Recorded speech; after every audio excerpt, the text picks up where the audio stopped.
comme vous le rappelez peut-être, le point de départ du cours de cette année était un passage du discours de réception du prix Nobel de littérature que Kawabata Yasunari, le grand écrivain, prononça en 1968 à Stockholm. Un passage qui était très difficile à saisir pour plusieurs raisons. Il y a tout d'abord ce que l'on pourrait appeler sa difficulté intrinsèque, non qu'il s'agisse d'un texte particulièrement abscon, du point de vue de la littérature bouddhique générale, on en voit beaucoup, on lit énormément de textes d'une teneur voisine, et d'ailleurs ceux qui ont lu avec moi une partie du commentaire de Dohan pendant cette année y ont certainement retrouvé des choses. Mais un texte ainsi asséné de but en blanc, hors contexte, il paraissait presque exagéré, caricatural même, par la brutalité de son assertion. Il est certain que cette brutalité est dans une certaine mesure voulue par les auteurs du texte cité par Kawabata. Je dis bien les auteurs parce qu'il y a au moins le travail de 3 personnes. Il y avait le poète Saigyo, dont ce sont les paroles qui sont rapportées. Ensuite, la biographie, les paroles de Saigyo étaient rapportées par le Myoe, n'est-ce pas, le grand religieux de l'époque de Kamakura. Et puis, ces paroles de Saigyo rapportées par Myoe étaient consignées par Kikai, pas Kukai, cette fois c'est Kikai, n'est-ce pas, qui était l'auteur de la biographie de Myoe du XIIIe siècle. Donc, mais pour les besoins de la brièveté, de la commodité, je parlerai toujours de Saigyo. Saigyo, donc le grand poète de la fin de l'époque de Heian, l'un des plus grands poètes de waka japonais, qui était en même temps un grand religieux et dont la biographie postérieure, elle aussi, enfin très postérieure et apocryphe même, puisqu'il s'agit plutôt de contes dont il a été pris comme protagoniste, mais date facilement du milieu du XIIIe siècle. Mais évidemment, cette citation de Saigyo, dans la biographie de Kikai, était prononcée dans un contexte culturel et doctrinal qui en atténuait grandement ce qui l'a détonnant à nos yeux maintenant. L'autre difficulté, c'est la raison pour laquelle Kawabata lui-même a choisi cette longue citation, presque en conclusion de son discours, à une place où il apparaît qu'elle a pour rôle d'expliquer tout le développement préliminaire d'un texte qui a pour titre, ne l'oublions pas, là en japonais, Utsukushi Nihon no Watashi, que je traduirai ici par la beauté du Japon, d'où je proviens. À la fois la beauté et le Japon. Il ne donne nulle part d'explication directe sur ce choix, si étonnant, Kawabata. Et l'on serait bien en peine de trouver même des indices sur son intention profonde, hormis justement ce qui est le plus évident, la tonalité bouddhique qui règne du début à la fin de son discours de réception. La citation de Saigyo ne vient donc pas de façon intempestive, mais placée où elle est, à la toute fin du discours, elle est bien évidemment présentée comme la clé de ce qui précède. Relisons-la rapidement. Je n'ai pas de PowerPoint aujourd'hui, je vous donne simplement la citation, n'est-ce pas que nous. Je l'ai divisée en 3 parties, sinon ça serait trop long, impossible de la mettre sur un seul tableau. Donc le maître de loi Saigyo venait régulièrement dialoguer avec lui, c'est-à-dire avec Myoe, et lui disait « Ma façon de composer les poèmes diffère grandement de l'ordinaire. Les fleurs, le coucou, la lune, la neige, de tout ce que m'inspirent les phénomènes, c'est la vacuité de ces apparences qui me frappe la vue et m'emplit l'ouïe. » Et vous voyez que pour la vacuité de ces apparences, en japonais, c'est Arayuru so kore komo narukoto. Komo, n'est-ce pas qu'on pourrait dire kyomo ou kyobo même. Et vous voyez le mot que nous retrouvons dans le texte de Kukai, le mot erroné. Pourtant, les phrases que je compose ne sont-elles pas toutes paroles de vérité? Minakore shingon yarazuya. Tout en chantant les fleurs, je ne les pense pas réellement comme fleurs. Tout en célébrant la lune, je ne la pense pas réellement comme lune. Je ne fais ainsi que composer au fil des liens causaux, vous voyez, en nishitagai, ça vous rappelle certainement quelque chose, et selon l'inspiration, kyo nishitagai. Quand l'arc-en-ciel se déploie, c'est comme si le vide prenait des couleurs. Donc, c'est koku. Quand le soleil resplendit, c'est comme si le vide devenait manifeste. Et cependant, la vacuité n'est en elle-même ni manifeste ni colorée. De mon côté, en mon cœur semblable à cette vacuité, même s'il se colorie en une variété d'aspects, il n'en reste aucun vestige. Mes poèmes sont la forme véritable de l'ainsi venu. Kono uta sunawachi nyorai no shin no gyotai nari. Et vous voyez que dans le mot forme, on n'en finirait pas d'analyser même le vocabulaire de ce poème. Vous avez à la fois gyo, que nous reverrons tout à l'heure, dans le composé shiki-gyo, vous savez, ou gyo-shiki, le visible formel, et tai, la substance. C'est à la fois, là encore, vous avez un composé très intéressant puisqu'il est formé de deux termes qui se contredisent presque, la katachi, kyo, qui est en principe sans substance, sans taille, et la substance qui, étant primordiale, est sans forme. Et on réunit ici les deux. Donc, ceux d'entre vous qui étaient au premier cours de cette année, se souviennent-ils de leur impression lorsqu'ils lurent ces lignes pour la première fois? Et surtout, je voudrais faire un sondage, ont-ils l'impression de les comprendre mieux à présent que nous avons lu si minutieusement le traité de Kukai sur les phonèmes, les graphèmes et la réalité? Shoji Jiso Gi. Peut-on ne pas percevoir les échos qui se répondent entre les deux textes? À présent que nous avons lu Kukai, le grand moine, ne nous est-il pas plus facile de comprendre ce que voulait dire Saigyo, le grand poète, et qui était moine lui aussi? Nous retrouvons d'ailleurs plusieurs termes qui se répètent tels quels dans les deux textes. Il y a bien sûr les paroles de vérité, shingon, mais aussi, cachées, dérobées dans les artifices de la lecture explicative, dans le kundoku, nous avons d'autres correspondances singulières. Lorsque Saigyo dit qu'il ne fait que composer au fil des liens causaux, en shitagai, nous retrouvons sous le segment de phrase japonais le composé zui-en, qui nous a occupés tout au long du dernier cours. Zui-en, donc le conditionnel le conditionné en conséquence ou le conditionné adapté, qui s'oppose à honi ou honen, l'état de nature, ou ce que j'appelle l'état de loi sans E majuscule.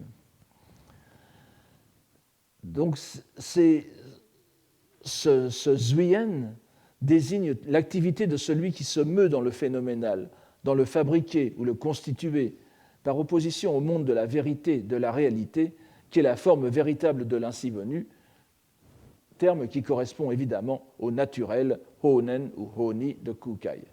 Il y en aurait bien d'autres de ces correspondances, mais nous les esquisserons tout à l'heure. Auparavant, je voudrais revenir sur ce que nous devons comprendre du fait que Kawabata ait choisi cette citation, alors qu'il s'adressait à un auditoire dont il savait sans doute très pertinemment qu'il était incapable de la comprendre telle qu'elle. Bon, c'était l'auditoire de Stockholm, n'est-ce pas? Il a bien sûr rédigé son discours en japonais, ça a été traduit en anglais par Zeidensticker, grand japonisant s'il en est, et qui n'était pas non plus spécialiste du bouddhisme, et qui a parfois simplifié toutes les nuances des textes bouddhiques cités par Kawabata. On ne peut bien sûr éliminer la possibilité qu'il ne se soit agi que d'une coquetterie d'auteur. Il aurait en ce cas espéré ne pas être compris. Pourquoi pas? On peut s'imaginer qu'il s'amusait dans une certaine mesure à jouer le mystérieux sage oriental devant un auditoire tout prêt à l'accepter ainsi. Mais l'aurait-il fait du début à la fin de son texte? Nous pouvons très bien comprendre que la citation à propos du roman de Genji qu'il fait dans son discours, c'est une manière de provocation. Vous vous souvenez peut-être qu'il dit, dans son discours, Kawabata cite, à part lui-même, ne cite pas d'auteur moderne, ni même du XXe siècle, il cite simplement Akutagawa Ryunosuke, de la fin du XIXe, peut-être tout début du XXe siècle, et tout le reste, tous les autres personnages cités sont des écrivains, des moines, des poètes japonais, dont les plus tardifs sont de l'époque d'Edo, je ne sais même pas, c'est même le XVe siècle, c'est peut-être Ikkyu le dernier, le plus récent, à part Akutagawa Ryunosuke, n'est-ce pas? Et là, lorsqu'il dit donc que le roman de Genji est le monument de la littérature japonaise et l'un des plus grands romans du monde, il y a certainement une provocation. Mais à l'égard de qui, d'ailleurs, cette provocation? Certainement pas à l'égard de l'auditoire de Stockholm, qui ne demandait certainement qu'à entendre ce genre de discours. En 1968, comme à présent, le roman de Genji est certainement l'œuvre littéraire japonaise la plus célèbre dans le monde entier. C'est en revanche auprès de ses collègues, lecteurs et auditeurs japonais, que son affirmation a eu le plus de force provocatrice. En une telle année, 1968, qui n'était pas de tout repos au Japon non plus, ignorer délibérément 1000 ans de littérature japonaise pour n'en donner comme chef-d'œuvre un texte que déjà à l'époque fort peu de gens étaient capables de lire dans le texte original, pouvait en effet passer, sinon pour la provocation, du moins pour une facétie. Il n'en va pas de même de la citation de Saigyo.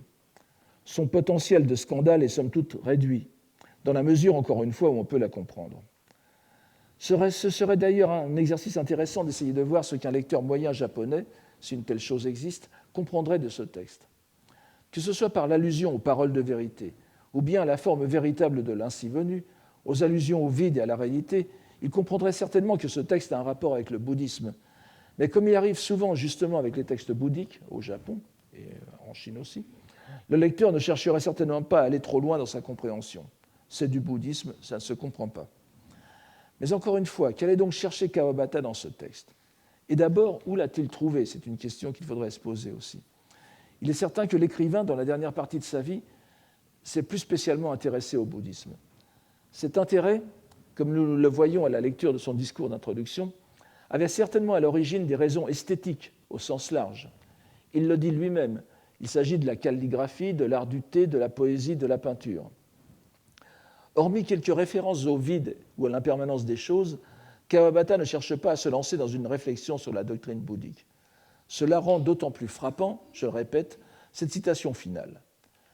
Je ne pense toujours pas pour l'instant que Kawabata, à la différence par exemple d'un grand écrivain antérieur à lui qui s'appelait Koda Rohan, 1867-1947, qui, lorsqu'il était fonctionnaire des postes japonaises dans un petit bureau du village du nord-est du pays, avait vécu plusieurs années quasiment en ermite, en se plongeant dans la lecture des écrits taoïstes d'une part, mais aussi dans la lecture systématique de l'intégralité du canon bouddhique, le Daizokyo, que l'abbé d'un vieux temple du voisinage avait mis à sa disposition. Le texte d'où Kawabata tire sa citation, cependant, n'était pas très difficile à trouver. La biographie de Myoe par Kikai n'était peut-être pas encore publiée dans le livre de poche japonais, comme elle le fut à partir de 1981 dans la collection Iwanami Bunko, mais c'était un texte fort connu. On peut même imaginer que Kawabata ne l'ait pas lu en entier et qu'il l'ait découverte simplement, la citation, à l'occasion de lectures sur Saigyo, qui, en tant que l'un des plus grands poètes japonais, n'avait pas manqué d'attirer son attention. J'ai dit tout à l'heure qu'à présent que nous avions lu le traité de Kukai sur phonèmes, graphèmes et réalités, nous pouvions lire cette citation avec un regard neuf. Mais qu'en est-il de Kawabata lui-même? Avait-il lu Kukai? Si le traité de Genèse écrit par Kukai sur la convergence des trois doctrines, le Sango Shiiki, dont j'ai parlé aussi, faisait certainement partie des lectures obligatoires d'un japonais cultivé, enfin, en tout cas, on peut l'espérer, il n'en est pas de même du traité sur les phonèmes et graphèmes. D'ailleurs, il ne faut pas oublier que c'est nous qui tissons un lien entre les deux ouvrages. Absolument rien ne nous dit que Kawabata, lui, aurait établi un tel lien. Si nous ne lisons cette citation que par elle-même, sans nous référer à d'autres textes, mais avec une certaine connaissance, disons, générale du bouddhisme, que pouvons-nous en comprendre? Que pouvons-nous penser qu'un Kawabata en ait compris? L'auteur de ces paroles, Saigyo, est un poète consommé et un bouddhiste accompli. Il est conscient, du moins dans la conscience qu'on rapporte son biographe, d'être parvenu à un niveau de compréhension des choses qui n'est pas celui du vulgaire. Il serait déplacé ici de répondre à l'orgueil du poète médiéval par la morgue du moraliste moderne et de souligner la tranquille impudence de son propos, après tout. Ceci serait une toute autre histoire. Disons à la décharge de Saigyo que ces paroles sont passées par au moins 2 intermédiaires avant que de nous parvenir. Donc, pour reprendre son raisonnement, conscient de n'être pas un poète du premier degré, il prend bien soin de se démarquer de ses congénères. Certes, comme eux, il chante le monde phénoménal, les fleurs, le coucou, la lune, la neige. Comme il le dit lui-même, tout ce qui lui frappe la vue et lui emplit l'ouïe, c'est-à-dire tous les objets sensoriels, en fin de compte. L'okujin, les 6 poussières. Mais en tant que bouddhiste, il sait qu'il ne s'agit que d'apparences vides, vides de nature propre, jisho. Cependant, et malgré la conscience aiguë qu'il a du caractère phénoménal, impermanent, caduc de ces choses, de ces entités, shoho, il sait que ces poèmes ne sont pas des propos spécieux ou utiles, ou futiles, kyogen kigo, mais qu'il s'agit bel et bien de paroles de vérité. D'où lui vient cette conscience?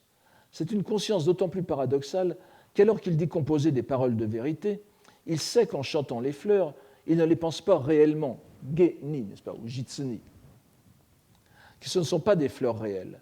Il les pose ainsi qu'il le dit lui-même comme le résultat de liens causaux. Son cœur, kokoro, c'est-à-dire sa pensée, shin, est semblable à la vacuité. Il convient de prendre ici vacuité au sens fort, non pas la vacuité phénoménale, la vacuité restreinte, comme on pourrait dire, comme on pourrait parler de la relativité restreinte, qui est la conscience que l'on peut avoir quotidiennement de l'impermanence des choses. Donc cette vacuité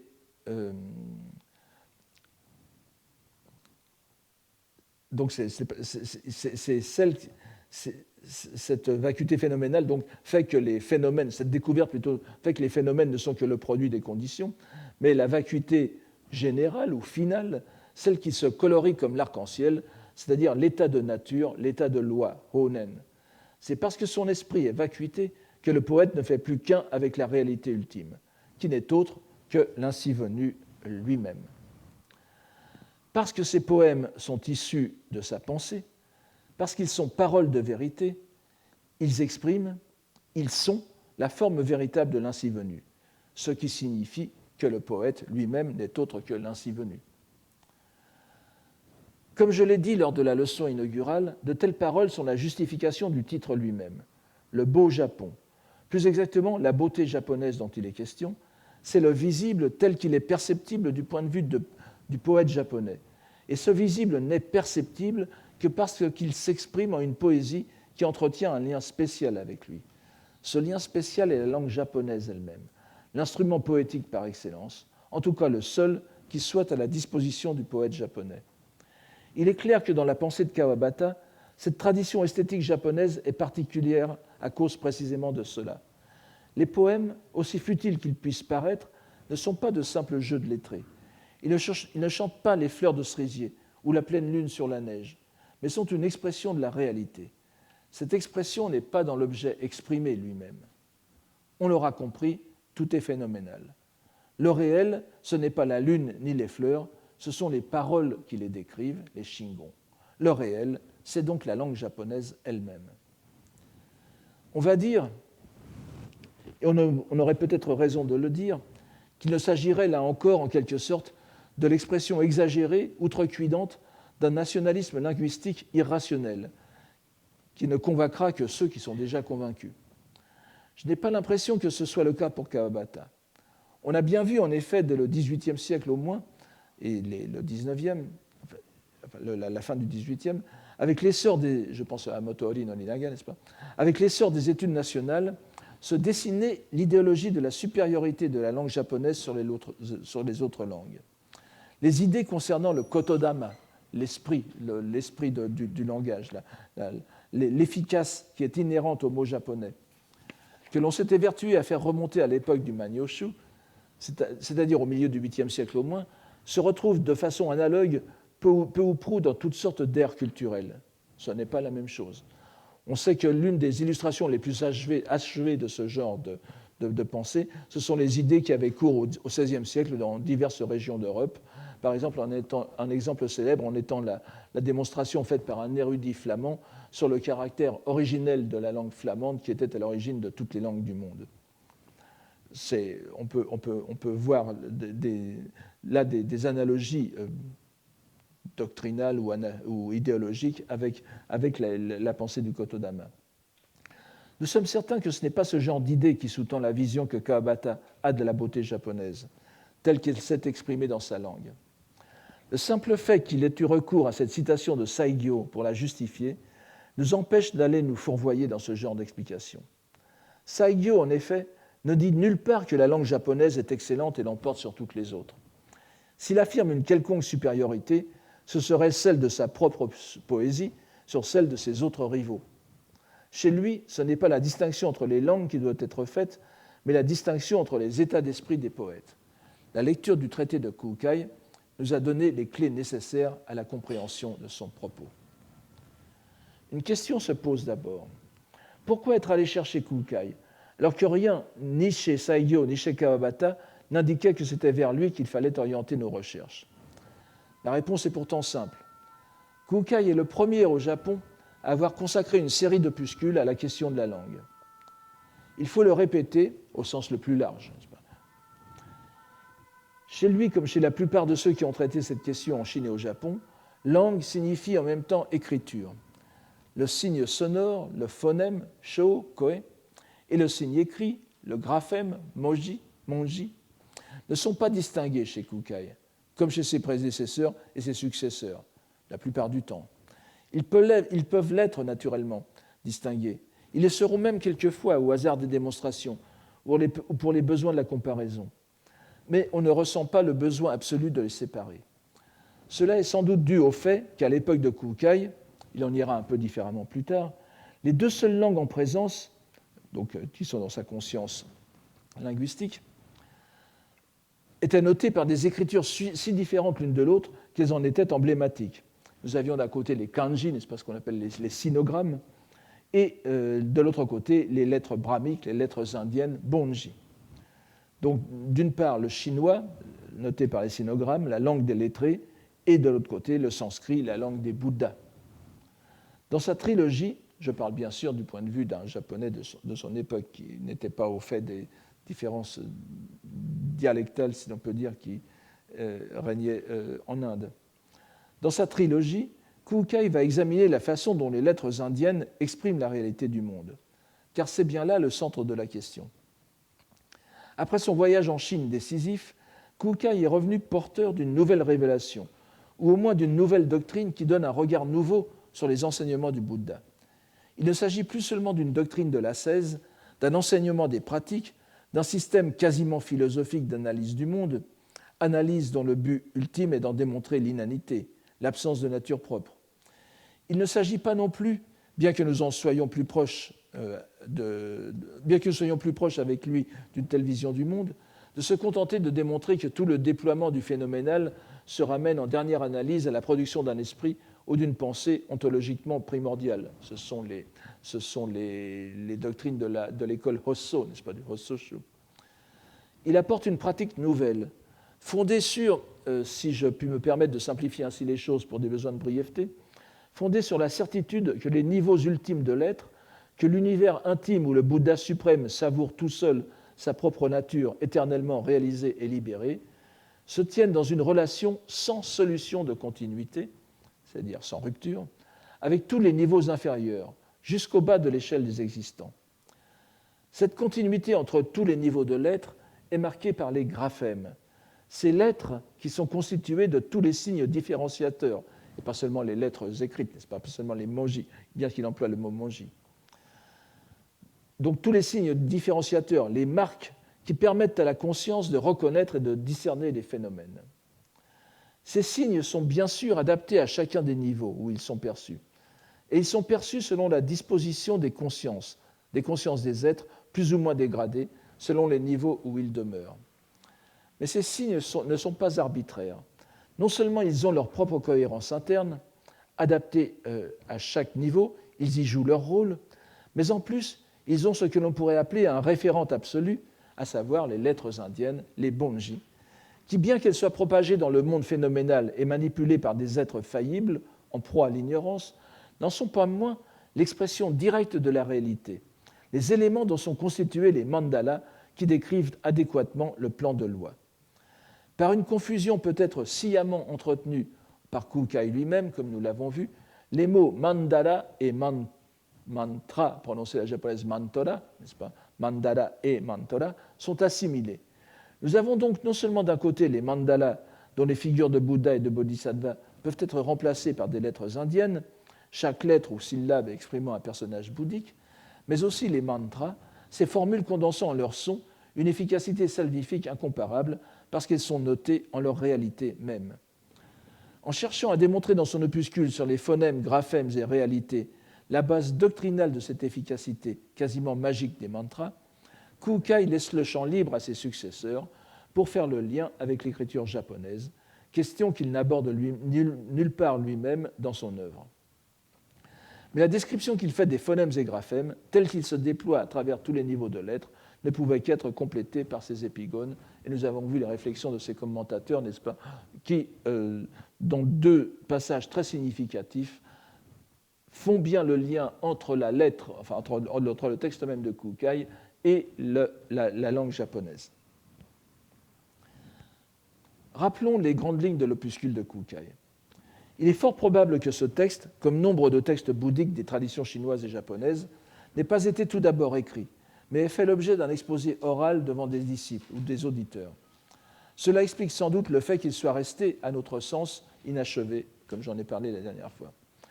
Devant être exposé en une certaine période de temps, que ce soit à l'occasion d'une cérémonie ou d'une retraite, une cérémonie durant sur plusieurs jours, n'est-ce pas, il a pu être interrompu lorsque la limite temporelle a été atteinte, ce qui expliquerait sa fin abrupte, mais aussi le caractère non lacunaire du texte en même temps. Il est parfait jusqu'à la rupture finale, l'interruption finale. Quelle qu'en soit la raison, car elles peuvent être multiples, nous n'avons pas affaire à une démonstration solidement établie. Il reste quand même que c'est le seul texte, nous le répétons, qui, à une date si ancienne, pose les bases d'une réflexion sur la langue japonaise, non en elle-même, mais sur son utilisation et sa portée pratique, c'est-à-dire pertinente pour le salut bouddhique. Elle pose les bases, n'est-ce pas, mais elle ne le traite pas. Comme nous l'avons déjà dit, Kukai ne cherche pas à faire une œuvre originale. Comme l'aurait dit Confucius avant lui, Nobete tsukurazu, il transmet mais n'invente pas. Il se fonde sur les enseignements qu'il est allé chercher en Chine. Ces enseignements appartiennent à l'école ésotérique, Shingonshu, Mikkyo. Ils étaient d'importation récente à l'époque, en Chine même, fondés sur la traduction de sutras encore inconnus et de doctrines nouvelles nées en Inde, sans doute peu de temps avant leur transmission en Chine. Kukai nous offre donc une mosaïque de citations, mais c'est une mosaïque qu'il met en ordre lui-même. Les fragments qu'il choisit, les orientations qu'il leur donne, finissent par former une œuvre nouvelle. Comme je vous l'ai déjà dit, il n'est pas tout seul. D'abord, ce n'est pas la seule de ses œuvres qui soit composée ainsi.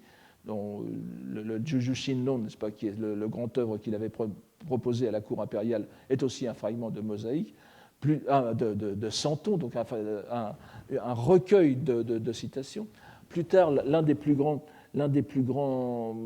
traités bouddhiques japonais, qui est l'Ojo Yoshu de Genshin, de la fin du Xe siècle, est aussi entièrement composé de citations chinoises, mais qui sont remaniées dans un but bien précis. On pourrait aussi, je vous ai parlé de Gishin, n'est-ce pas, qui était le contemporain de Kukai, qui est allé avec lui en Chine en accompagnant Saicho. Lorsque Kukai donnait à la cour son Juju Shinnon, Gishin donnait un traité qui était de même nature, puisqu'il présentait le résumé des doctrines de son école. Et là aussi, il est essentiellement composé de citations d'un auteur chinois, enfin de deux auteurs chinois. Donc les Japonais ne s'y sont pas trompés sur l'importance de ce texte, qui ont produit tout au long de leur histoire une quantité impressionnante de commentaires sur un texte qui est quand même très court, puisque nous avons pu le lire en une dizaine d'heures, n'est-ce pas ? Il est possible de le lire d'au moins deux manières différentes, soit comme une œuvre bouddhique, comme manuel de lecture bouddhique du monde, soit comme introduction à la notion même d'écriture, voire de langue. C'est la lecture moderne qu'on en fait maintenant au Japon. Une introduction qui situerait cette activité éminemment humaine dans une plus large perspective où ce serait la pensée elle-même, la pensée primordiale, qui se donnerait en lecture dans tous les niveaux du monde. Dès les premières phrases, Kukai, qui n'entend pas ménager son lecteur, nous indique la teneur de son opuscule et de sa pensée sur le langage en général. Selon lui, l'ainsi venu qui prêche la loi a toujours recours aux signes d'écriture, aux graphèmes. Ces graphèmes, puisqu'ils sont destinés aux êtres de notre monde, ont comme lieu naturel d'existence les 6 poussières, c'est-à-dire les 6 domaines sensoriels sur lesquels s'exercent nos sens. Cela est facilement compréhensible, mais Kukai ajoute que ces 6 poussières sont la substance des graphèmes. Comme nous avons tout à l'heure Gyo-tai, n'est-ce pas, nous avons aussi Moji no Tai. Et non seulement cela, mais aussi qu'elles ont pour fondement les 3 mystères du Bouddha en corps de loi, Hoshin Sammitsu. Ces 3 mystères, Shinkui, vous vous en souvenez, donc du corps, de la parole et de l'esprit, ces 3 mystères étant consubstantiels au Bouddha, sont permanents, éternels et coextensifs au plan de loi. C'est-à-dire que leur demeure, leur lieu d'action, est dans une dimension qui dépasse de loin notre monde. Mais dans le même temps, le Bouddha en corps de loi, Mahavairochana, le grand solaire, Dainichi Nyorai, qui est le fondement ontologique de l'univers, se répartit entre ses 5 sagesses et ses 4 corps, Gochi, Shishin. On pourrait s'attendre en toute bonne logique à ce que les 4 corps soient en quelque sorte envoyés à l'extérieur, ce qui est très grosso modo la teneur des doctrines exotériques.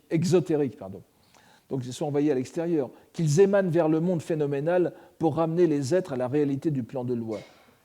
Mais ce n'est pas ainsi que s'exprime Kukai. Il nous dit dès le commencement que ces 5 sagesses et 4 corps comportent en eux-mêmes donc, les 10 niveaux d'existence en leur totalité. Le niveau où nous sommes, puisqu'il comprend aussi les 6 voies, n'est-ce pas ? Dès le début, nous sommes prévenus de ce que les rapports naturels, de bon sens, pour ainsi dire, entre extérieur et intérieur, entre Bouddha et être, ne sont pas comme le perçoivent nos sens et notre raison. C'est l'ignorance qui nous empêche de considérer tels qu'ils sont les graphèmes qui exposent la réalité du corps de loi. Mais l'adjuvance, Kaji, des Bouddhas et des Bodhisattvas qui se manifestent notamment par les affinités créées, les haines, à l'aide des lettres brahmiques, peut aider les êtres à parvenir à la compréhension. Le dogme traité par Kukai est triple. Il s'agit des phonèmes, des graphèmes et de l'aspect réel, Jisso, donc Sho, Ji, Jisso, chacun correspondant à l'un des 3 mystères, Shin-ku-i. Comme les 3 mystères qu'ils sont en réalité, ils sont indissociables les uns des autres.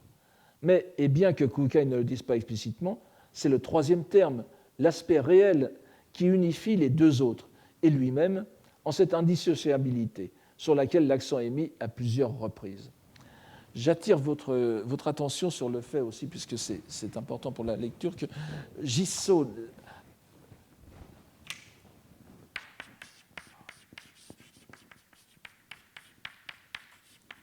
comme je l'ai déjà dit à plusieurs reprises, en réalité, toute cette description des moji, n'est-ce pas, des manji, c'est-à-dire des graphèmes du visible, qui est la dernière partie, disons, et la plus grande partie du traité de Kukai, est une description des sceaux, n'est-ce pas, c'est-à-dire des marques de reconnaissance.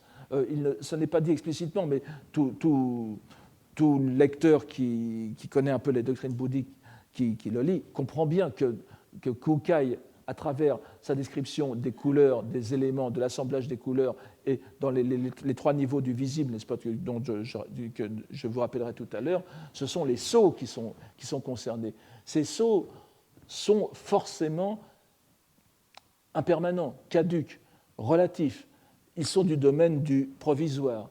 Et Jisso, justement, est une contradiction dans les termes, puisque vous avez d'un côté le réel et de l'autre côté le provisoire. Et cet aspect réel, c'est pourquoi je tiens à traduire Jisso, non pas seulement par réalité, mais par aspect réel, puisque même en français, l'aspect, c'est ce qui est extérieur, et la réalité, c'est ce qui est fondamental. Donc, vous voyez que si on peut regretter que le Jisso ne soit pas suffisamment traité par Kukai, il l'est implicitement dans la mesure où il nous dit que toutes ces marques, donc sceaux, qu'on pourrait traduire par marques distinctives, caractéristiques, signes de reconnaissance. C'est par les sceaux que vous pouvez reconnaître telle ou telle chose. N'oubliez pas d'ailleurs que le mot sceau, même dans dans le vocabulaire commun japonais, c'est par exemple les tesso, n'est-ce pas, les lignes de la main, ce sont des choses comme ça, des signes qui permettent une interprétation.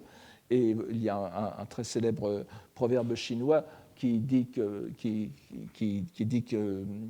les personnages capables de reconnaître les grands hommes, n'est-ce pas? Le signe pour reconnaître, distinguer les signes des grands hommes, c'est le verbe so, enfin so pris comme verbe. Donc le mot so est implicitement compris dans là où il n'y a pas jisso en quelque sorte. On peut comprendre comme cela ce texte. Alors c'est malheureusement ce troisième terme de jisso qui est le moins bien traité dans l'ouvrage. Bien que nous puissions avoir une idée de ce qu'il est, à la lecture de la strophe que Kukai nous donne pour résumer leur rapport entre ces trois dogmes, n'est-ce pas? Je vous répète cette petite strophe. Les 5 éléments ont tous résonance. Mina hibiki, kotogotoku hibiki adi. Les 10 plans d'existence sont tous pourvus de leur langage. C'est donc gongo gus. Et les 6 poussières sont toutes tant qu'elles sont signes d'écriture, graphèmes. Et le corps de loi est l'aspect réel. Voilà. Donc, n'est-ce pas, le hoshin, c'est le jisso. L'aspect réel n'est donc autre que l'aspect ultime des graphèmes et des phonèmes tels qu'ils sont dans le plan de loi. Phonèmes et graphèmes peuvent s'aborder du point de vue exotérique ou ésotérique. Du point de vue exotérique, ils sont tous les signes qui s'offrent au sens dans les domaines inférieurs de l'être. Du point de vue ésotérique, ce sont les lettres brahmiques qui transmettent leur vrai sens.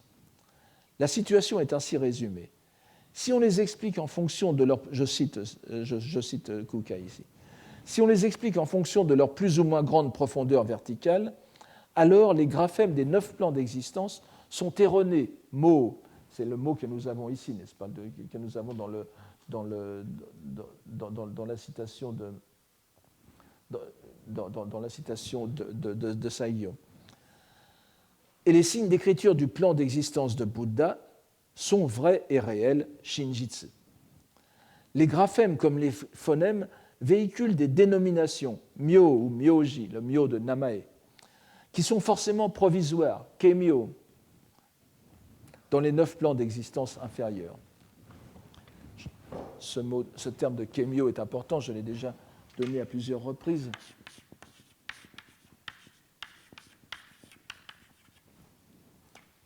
Et n'oubliez pas qu'il se lit kana aussi en lecture explicative.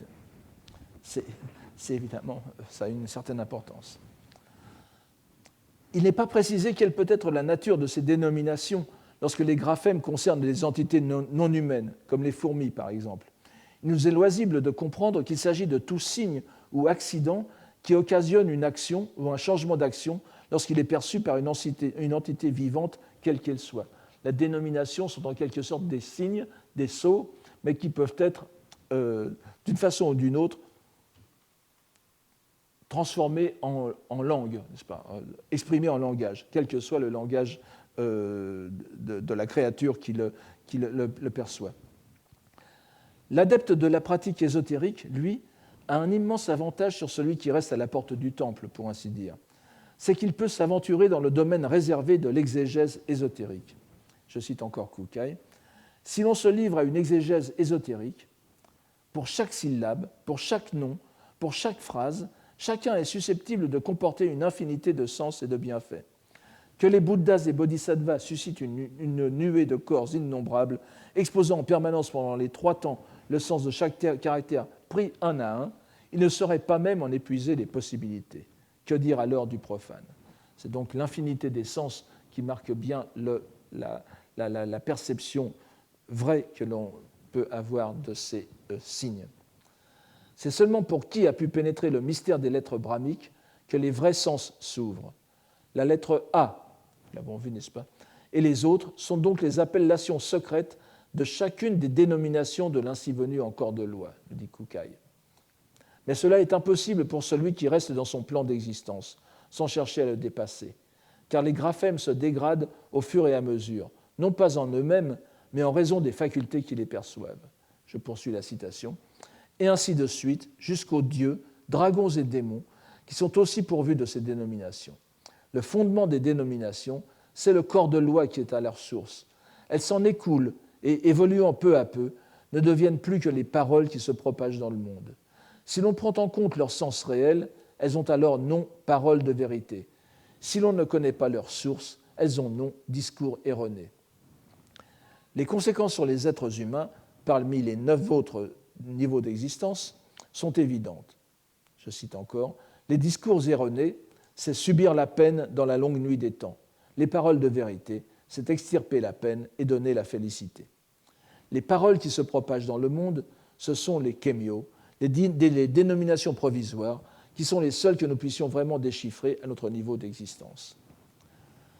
Bien que les graphèmes concernent les 6 domaines sensoriels, la plus grande partie du développement de Kukai est consacrée au premier de ces domaines, et au plus important pour la culture écrite sino-japonaise, et peut-être pour les êtres humains en général d'ailleurs, le domaine du visible, shiki, terme dont nous avons vu l'ambiguïté fondamentale, fondée sur l'histoire du vocabulaire à la fois en Inde, en Chine et au Japon. C'est le visible d'une part, mais aussi la couleur, ido, et enfin tout ce qui provoque l'attrait sensuel et plus spécialement sexuel. Les commentateurs, conscients de l'absence des autres domaines sensoriels, résolvent la difficulté en comptant sur l'intelligence du lecteur. Il lui suffira d'appliquer le même raisonnement au reste, c'est-à-dire aux 5 autres poussières. Et il est vrai que la partie sur le visible nous donne déjà une assez bonne idée de ce que pense Kukai. Comme les cours qui concernent cette dernière partie doivent être encore assez frais dans les mémoires, je ne m'efforcerai que d'en redire l'essentiel. Je craindrais de lasser en rappelant la triple distinction qui est faite dans le visible. Il y a le manifeste kenshiki, adawase, le formel gyoshiki, comme avec katachi ici, et le constitué zoshiki, tsukurareru, n'est-ce pas, ou shozoshiki. Triple distinction qui correspond à l'organisation de plus en plus complexe des entités perçues par l'œil. On se rappelle que dans sa description du visible, Kukai ne parle presque pas des lettres proprement dites à propos des graphèmes, mais qu'il évoque la variété de l'animé et de l'inanimé, comme le graphème du monde, puis les brocarts et les broderies, les soieries et les tissus. Nous avons vu aussi la subtile et intrigante affirmation de l'intercommunicabilité entre animé et inanimé, classée dans les 2 séries de rétributions directes et indirectes, affirmation qui se comprend cependant, bien qu'elle se conçoive plus difficilement, une fois que l'on a pris conscience du fait que l'inanimé, le lieu où demeure l'animé, est partie intégrante de la pensée du Bouddha universel Mahavairochana, que les chants de Bouddha, Kokudo, n'est-ce pas, ou Bukkokudo, ces domaines presque métaphysiques et en tout cas métamorphiques, sont certes produits de la pensée des éveillés, mais qui sont aussi, tels qu'ils sont perçus par les êtres recouverts de l'ignorance, la sphère de notre activité phénoménale. Pour résumer, la lisibilité du monde ou des mondes est assurée par le fait que, par-delà la caducité apparente des graphèmes et des phonèmes, ainsi que des dénominations qu'ils véhiculent, ils sont soutenus en leur ultime dimension par les lettres brahmiques, éléments consubstantiels au Bouddha, partie intégrante de leur activité mystérieuse et support de l'aspect réel. Nous voyons alors beaucoup plus clairement, à travers ce détour par l'opuscule de Kukai, ce que Saigyo voulait dire. Le poète bouddhiste, le moine poète qui célèbre la nature à travers les thèmes les plus traditionnels, répandus au point qu'ils en seraient des clichés, va au-delà des apparences. S'il s'en tenait à la surface des choses, il ne serait qu'un propagateur de l'ignorance, ne répandrait dans le monde que des propos erronés.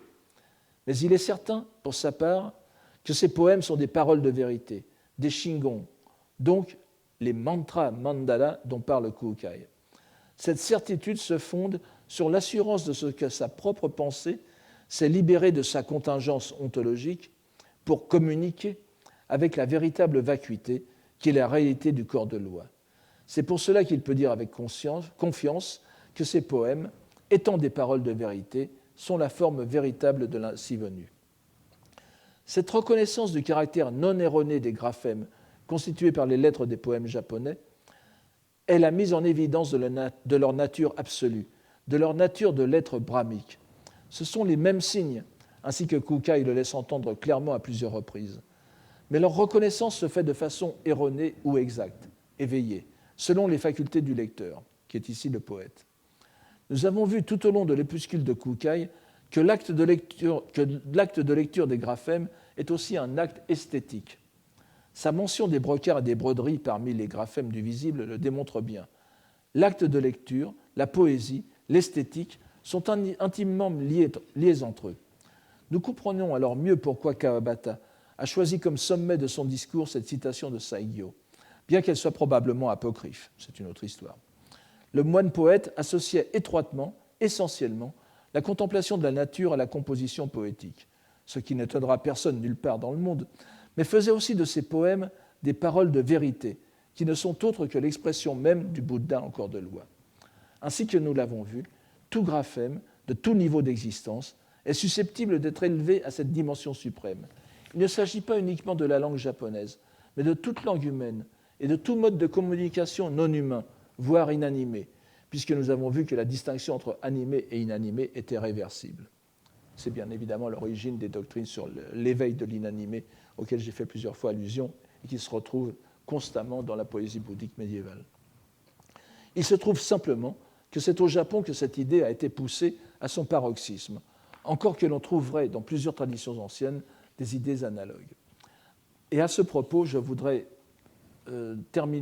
utiliser les quelques minutes qui nous restent pour faire un saut géographique, pas tellement temporel, mais surtout géographique, parce que comme vous le voyez, ces idées de Kukai sont fondées entièrement sur des idées indiennes qui ont transité par la Chine, qui ont été considérablement remodelées par la traduction, certes, bien que les traductions, nous avons vu pour la question des 6 composés nominaux, n'est-ce pas, des 6 formes de composés nominaux, ces traductions sont assez fidèles, mais évidemment, dans un univers linguistique tout à fait différent, les référents sont différents et les Chinois, puis les Japonais, les ont adaptés à leur propre univers linguistique.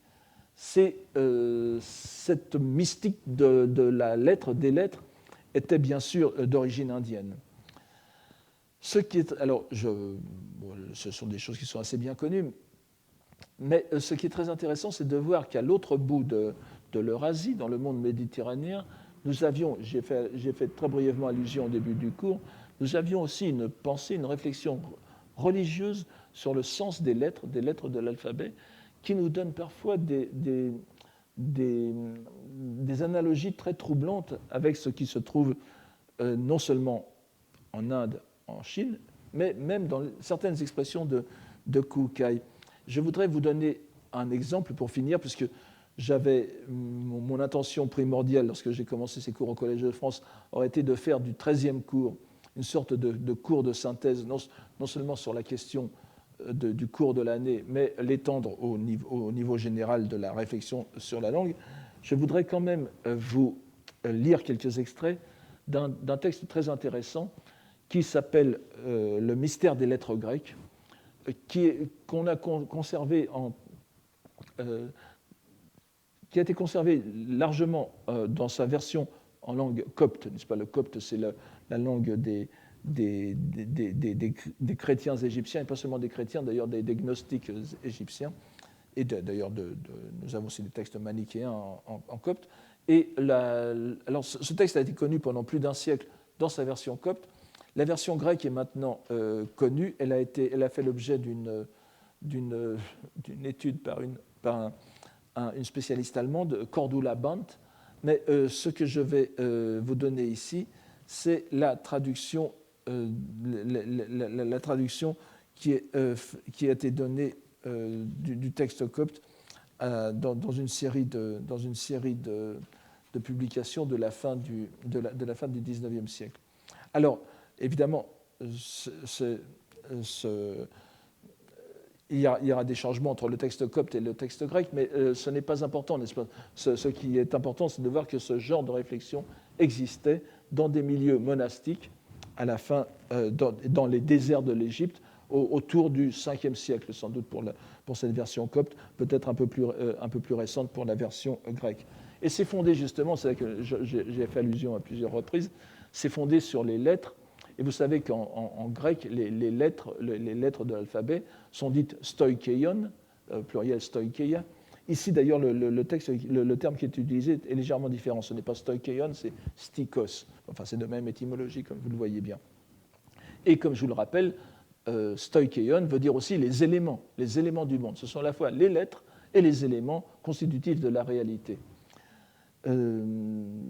Ça voulait d'abord dire certainement élément, enfin, ou en tout cas, oui, partie d'un tout, puis c'est devenu en grec spécialisé dans le sens de l'être.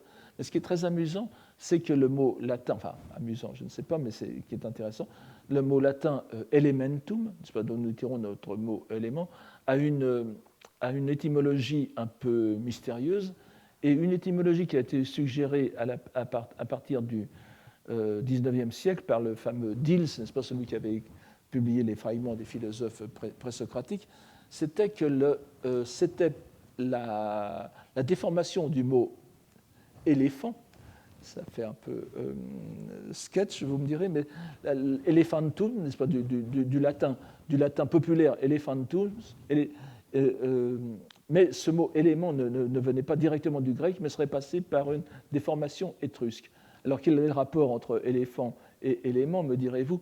Eh bien, c'est que justement, à l'origine, en latin, le mot élément ne désignait pas les éléments constitutifs du monde, mais précisément les lettres.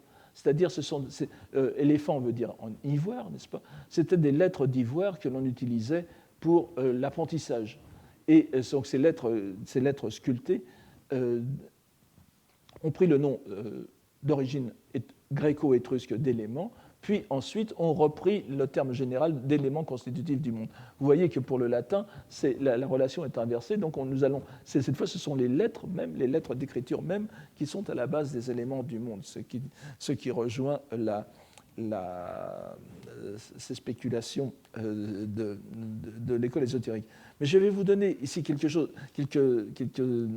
passages qui sont très, très intéressants. Vous allez voir que gnostique ou je ne sais pas si c'est gnostique ou chrétien. La phraséologie est tout entière chrétienne, mais ce qui est derrière, c'est bien sûr un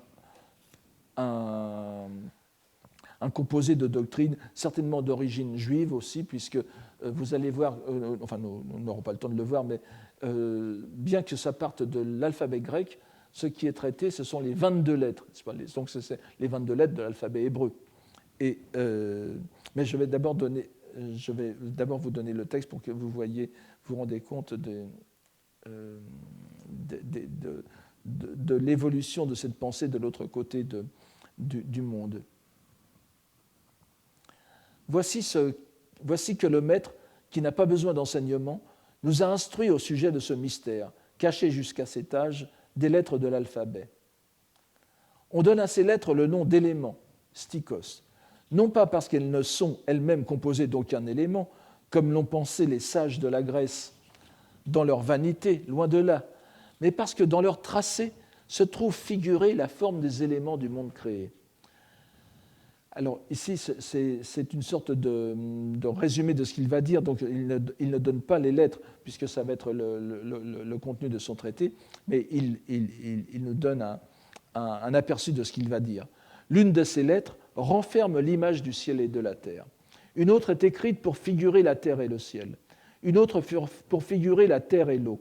Une autre pour représenter les abîmes et les ténèbres. Une autre pour représenter le vent et l'eau. Une autre symbolise la lumière. Une autre figure le firmament du ciel. Une autre fait connaître la séparation des eaux supérieures et des eaux inférieures. Une autre figure la formation de la terre et le rassemblement des eaux en un même endroit. Là, c'est une première partie. Et ensuite, une autre, de nouveau, est la figure des plantes. Une autre est la figure des arbres fruitiers. Une autre représente la lumière des astres. Dans une autre, on trouve le signe du soleil et de la lune. Une autre, de nouveau, est l'image de leur place dans le ciel. C'est ce que nous allons montrer aussitôt par la volonté de Dieu, d'après ce que nous avons vu et entendu par l'intervention de Dieu lui-même. Et ce qui est très intéressant ici, parce que ça concerne aussi l'histoire religieuse, ces lettres grecques ne sont pas chrétiennes ni gnostiques, n'est-ce pas? Donc elles sont transmises au-delà de la révélation, elles sont intimement liées à l'ordre du monde. Voici ce mystère. Dieu a voulu, dans sa providence, se servir de l'écriture des lettres grecques avant l'idolâtrie des peuples, pour les forcer, malgré eux, à se soumettre à son culte et à en faire la confession, C'est-à-dire que les Grecs, utilisant l'alphabet grec, véhiculent l'enseignement primordial du Dieu, n'est-ce pas, sans le savoir et même malgré eux. Car le grec, l'athée et l'idolâtre, lorsqu'il trace de sa main la figure de ces lettres, même sans le vouloir et sans y consentir, reconnaît et écrit de fait que le monde n'existe pas indépendamment d'un Dieu et d'un Créateur, comme l'ont pensé et prétendu les athées de la Grèce, mais que Dieu existe et qu'il est dès le principe auteur du ciel et de la terre et de la mer et de toutes les créatures visibles et invisibles, que la terre était invisible et informe, etc., etc. Dans cet alphabet, chose qu'on a considérée comme peu importante, se trouvait le mystère caché depuis le commencement du monde. Le nombre dont il renferme la figure nous enseigne la descente de Dieu, le Verbe, du ciel sur la terre, ainsi que le temps où il viendrait jusqu'à nous et la fondation de son Église. Il s'agit de rappeler en outre, et là il rappelle les dogmes chrétiens, qu'il a souffert pour notre salut sur la croix, etc. Et alors là nous retrouvons presque le Zwien, le Honen, n'est-ce pas, la vérité primordiale non créée, Hompucho, non créante, et le En-Nishtagau, le Zwien de la descente dans le phénoménal. Ce trésor renfermé dans chacune des lettres nous enseigne que le Christ est une chose double, à savoir Dieu et homme à la fois, étant l'un et l'autre, qu'il est vivant et vivifiant, qu'il est bon, qu'il est le Seigneur, etc., etc. Donc, vous voyez que cet alphabet peut être lu à deux dimensions, dans la dimension du Dieu d'un côté, du Dieu transcendant, et de l'autre côté, du Christ comme, je dis simplement pour faire une analogie, n'est-ce pas, ne me cherchez pas à me faire dire ce que je n'ai pas, mais du Christ comme une sorte de bodhisattva qui serait dans notre univers, une émanation donc du Dieu primordial. Nous avons toute mutatis mutandis, n'est-ce pas, en tenant bien compte des différences entre les deux, des choses très voisines, et surtout cette idée selon laquelle l'alphabet grec donne dans le monde, propage dans le monde une vérité primordiale à l'insu même des êtres qui l'utilisent, parce que justement, étant dans la pensée erronée dont nous parlions tout à l'heure, ils n'ont pas encore acquis la sagesse de le lire véritablement tel qu'il est. C'est cette idée donc de la double, au moins la double dimension de l'alphabet, sachant bien qu'il est à l'origine divin et donc porteur en lui-même intrinsèquement de vérité, nous rappelle tout à fait la pensée de Kukai. On en trouverait aussi beaucoup d'exemples dans d'autres civilisations. On pense bien sûr à la Kabbale, mais ici ce n'est pas le cas, ce n'est pas le moment d'en parler. Je vous avais parlé du texte d'un Français qui a traduit il y a déjà plusieurs années ce petit traité de Kukai, où il fait lui-même une comparaison avec les idées de la mystique musulmane sur la science des lettres, n'est-ce pas? Là aussi, il y a certainement des analogies qui sont évidentes. Est-ce que c'est une transmission historique? Pour ma part, je serais très enclin à le croire. N'est-ce pas? Entre l'Inde, en tout cas, et le bassin méditerranéen, il y a eu beaucoup de contacts. Nous en avons des preuves un peu partout. Vous connaissez tous cette fameuse petite statuette de Lakshmi, la divinité indienne qui a été retrouvée dans les ruines de Pompéi. Il n'y avait pas de raison que certaines idées ne passent pas en même temps que les statuettes. En tout cas, je voulais finir ce cours sur cette sortie hors de la sphère de nos écritures, qui nous donne déjà beaucoup de matière à réflexion, mais pour montrer que malgré tout, nous avons ici un phénomène qui dépasse de loin les relations entre le chinois et le japonais. Je vous remercie de votre patience tout au long de ces 13 cours. Ce n'était pas le texte le plus facile que nous avons étudié et que nous étudierons encore. Je ferai moins d'excursions à l'avenir dans ces textes de pur dogmatique, mais je vous remercie de votre patience.